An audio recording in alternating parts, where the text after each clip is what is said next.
Welcome to The Mountain Gardener with your host, Ken Lane. Gardening can be challenging, but with Ken's tips, tricks, and local advice, you'll reap huge rewards. Now welcome your host, Ken Lane. And welcome to this week's edition of The Mountain Gardener. Your host, Ken Lane, here every week talking about the landscapes of northern Arizona. We are in the peak of the season. This is actually one of the best garden seasons out of all the months in the mountains of Arizona. This is the mountains, not the deserts. Out of all the planting seasons, this is a sweet spot. Now through autumn, so now through, I would say, October is just perfect. The ground is very warm. So you put a plant in the ground, it starts to root out immediately. And then they're actively growing right now. So you've got trees putting on new foliage, vines are elongating. They're putting those tendrils around things. Things are growing quickly, especially the summer things. Some of your summer plants, how nice it is. I want one of those. You probably come to the garden center, get one, put it in the ground. It would start doing the same thing right away, just because it's growing so quickly. It's part of that is because of, so we came out of June, first part of July. It was hot. It was not nice. It was not nice for your plants, for you, your pets, the birds. It was hot and dry and it was not raining. So all you have to do as a gardener at this altitude is just get things to live through that hot spot, because of the rains, they are going to come. You can count on it. It's guaranteed. We never know how much moisture we're going to have, rain, but we know the clouds will come, the humidity will go up, and plants will start growing. That's a sweet spot. So in the spring of the year, things are erupting, they're coming out, they're blooming, all your spring blooming things, red buds and your pansies, the kales, things are just, they're erupting with new life. And it's exciting for we as gardeners. We look at that and go, oh, that's kind of, everything was so like dead. Now it's alive. Look, but we're looking at little glimpses of life. In the summer, this monsoon rainy kind of season, this is when things really grow and they become large. I mean, they're like not just little bits of life. We're talking Russian sage that is like going to take over the yard. They're beautiful. They're just in their zone. Rosa Sharon is taller than I am with hundreds of blooms. There's no spring plant that does that. Crepe myrtle, the iridescent, like fluorescent flowers that it blooms. A shrub grows head high. And just it radiates with life. There's no spring shrub that does that kind of color. That nothing can compete because it needs the warmth. This is something that's unique to the mountains of Arizona and this season. And so don't think that you cannot plant. You can. It's a great time to put in sycamores, a great time to put in a new shade tree, vines. It's tremendous. I noticed that the peach trees, they were suffering. They did not like that heat that we had. So I had peaches all over my trees. I grew a big Alberta peach in a container, and it was looking good, but the fruit itself was just hanging there. It wasn't growing, wasn't falling off, wasn't dying, was just hanging there, wasn't growing. And so all of a sudden we got a couple rains, and all of a sudden those peaches went whoop, from golf ball size to full on, oh my gosh, my mouth's watering just talking about it on the airwaves. It is beautiful. They just needed a little bit of humidity from some cloud cover and an afternoon rain every once in a while. And that's a game changer for everything in the yard. You notice your tomatoes, they went from actively growing to jungle growth in just a few weeks, because this is their time to shine. And so that's a good thing. One thing to watch, your container gardens. So you've been watering those to keep them alive. It's been hot.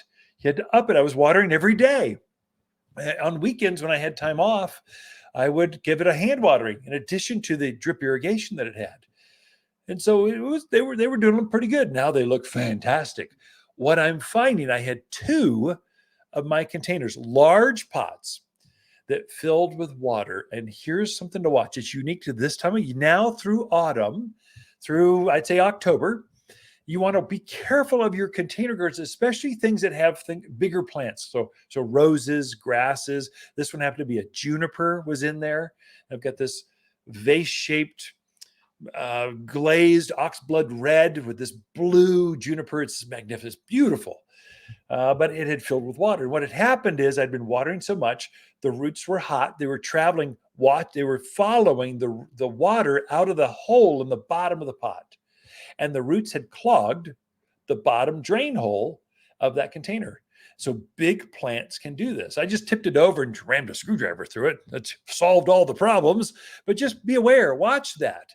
If you see that water is building, if I had let that go for another week or two, the plant would have died. It literally would have drowned. Even though the roots were chasing that water and they actually plugged it and received all the water, that would be too much. They want moisture, but they want air. They want drainage as well. Plants give off oxygen from their foliage, but they absolutely have to have oxygen at the roots. So they take in oxygen there, but they give off oxygen up in top growth. And so if you fill up all those air pockets in the soil with water molecules, the plant drowns. It's just like dunking your head under the water for 10 minutes. You're not going to be looking very good when you finally come back up. Neither are your plants. It takes a little bit longer. It's just something I noticed. Another thing I've noticed too, just my own gardens. My name's Ken. We're just friends. We're talking over the back fence. And here's what I'm seeing in my backyard. I think you will probably see some similar things you might want to take a look at. So I'm seeing snails are really bad. Oh my gosh. The snails are starting to eat holes in my foliage. So they're in the peonies, the mint, yarrows, they're everywhere. And so I'm going after the snails and slugs in my yard, and they'll probably, and that's a unique phenomena to the rainy season. You'll see slimy trails going across the sidewalks. That's snails. I don't see any snails. Well, I guarantee you they're there because I can see the slime they leave behind.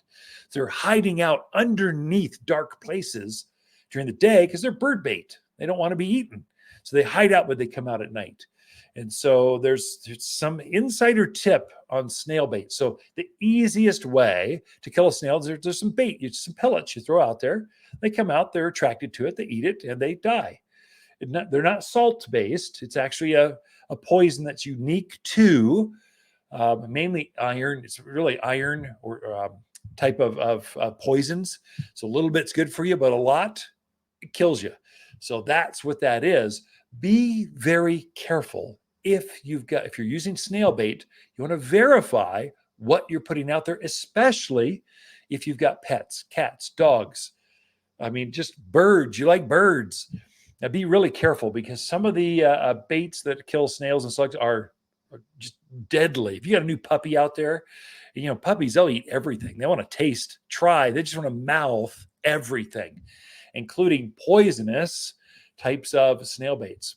Use a zinc or iron-based type of snail and bug killer, and you'll be much safer for your pets, safer for you, healthier for your gardens, but still highly effective for snail and slugs. That's the only thing we sell here at the garden center. For Waters Garden Center, here's my mindset. I'm picking one product, one snail killer, slug killer, and I want one to be organic, and I want it to work. So that's how we don't go by price first. We go by organic, and then we go by, is it effective? And then we start negotiating price with different vendors.